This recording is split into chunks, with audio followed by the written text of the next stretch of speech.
Mission হেক্সা, Brazil কি তাদের এই মিশনটা এবার অ্যাকমপ্লিশ করতে পারবে? পারবে কি পারবে না সেটা জানার জন্য আমাদের বেশ কিছুদিন অপেক্ষা করতে হবে। ২৬ জনের দলে কারা আছেন তা আমরা ইতিমধ্যে জানি। নেইমারকে নিয়ে শঙ্কা ছিল, তো নেইমারও দলে আছেন। এখন ব্রাজিলের সামনে আসলে মেইন বাধাটা কি? গ্রুপ পর্বে কাদের এগেনস্টে খেলবে তা আমরা জানি। এখন কার্লো আনচেলত্তি অপোনেন্ট বুঝে তিনি ট্যাকটিক সাজাবেন, কোন ম্যাচে কোন একাদশ নামাবেন, কাকে খেলাবেন কি খেলাবেন না সেটা তো আছেই। মাঠের বাইরেও আরও বেশ কিছু বিষয় থাকে। এটা আপনি ক্রিকেট বলেন, ফুটবল বলেন, টেনিস বলেন, সেটা হচ্ছে মনস্তাত্ত্বিক একটা লড়াই থাকে, মনস্তাত্ত্বিক কিছু ব্যাপার স্যাপার থাকে। তা আমি যেটা বলবো সেটা যে দুটো পয়েন্ট বললাম এরকমই। নাম্বার ওয়ান, ব্রাজিল ৫ বারের চ্যাম্পিয়ন, ব্রাজিলের সামনে মিশন হেক্সা। আমার কিছু কিছু সময় মনে হচ্ছে যে এই জিনিসটাই ব্রাজিলের জন্য একটা বড় প্রতিপক্ষ হয়ে যাচ্ছে, কারণ mission hexa, we are Brazil, এই যে এই বিষয়টা ফ্যানদের মধ্যে তো একটা কাজ থাকবে, আমাদের মধ্যে ক্রেজ থাকবেই, কিন্তু প্লেয়াররা আমার মনে হচ্ছে যে একটা প্রেশার অবশ্যই থাকবে, কিন্তু অতিরিক্ত প্রেশার নিয়ে ফেলতেছে। এবং যে উই আর ব্রাজিল, আমার মনে হয় যে উই আর ব্রাজিল এই বিষয়টা নিয়ে তাদের ভিতরে একটু ওভার কনফিডেন্সও চলে আসে।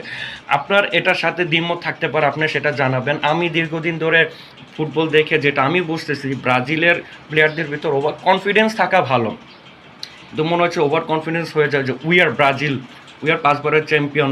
মানে এই জিনিসগুলো অবশ্যই এটা তো আর ডিনাই করার মতো না, কিন্তু আপনি যখন মাঠে নামবেন তখন আপনাকে এই বিষয়গুলো যদি দুঃখিত, এই বিষয়গুলো যদি আপনি মাঠের বাইরে ডাগ আউটে রেখে মাঠে নামতে পারেন, যে আমাদের অতীতে যা আছে আছে, এখন আমরা নামতেছি রিক্ত হস্তে এবং আমাদেরকে ট্রফিটা জিততে হবে, ঠিক আছে, হাঙ্গারনেসটা অন্যরকম থাকবে। এখন ওই ৫টা ওয়ার্ল্ড কাপ সেটা তো আছেই, ব্রাজিল সবচেয়ে বেশি চ্যাম্পিয়ন, ফুটবল হেরিটেজ তাদের অবশ্যই, কিন্তু এই বিষয়টা নিয়ে বেশি আমার মনে হচ্ছে কিছু কিছু যেমন হচ্ছে প্রেশার হয়ে যায়, এক্সপেকটেশনের বোঝা এত হয়ে যাচ্ছে, প্লেয়াররা যদি এটা একটু পাশ কাটিয়ে মাঠে নামতে পারেন, তারা তাদের মতো খেলতে পারেন, মনে হচ্ছে যে এই জিনিসটা তারা একটু যদি ম্যানেজ করতে পারেন, তাদের খেলাটা আরও বেশি ন্যাচারাল হবে, তারা ম্যাচে ইনভলভ হতে পারবে। প্রেশারের কারণে প্রেশার তো থাকবেই। আর একটা বিষয় হচ্ছে যে কার্লো আনচেলত্তি নিজে, তা আমি একটু আগেই গুগলে দেখতেছিলাম যে বিশ্বকাপে এখন পর্যন্ত কোনো দেশ ফরেন কোচ নিয়ে জিততে পারেনি।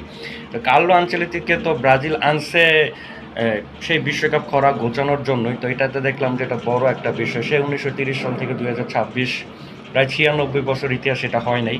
তো ব্রাজিলের এখানে এই ইতিহাসটার সাথে লড়াই করতে হবে, দেখা যাক।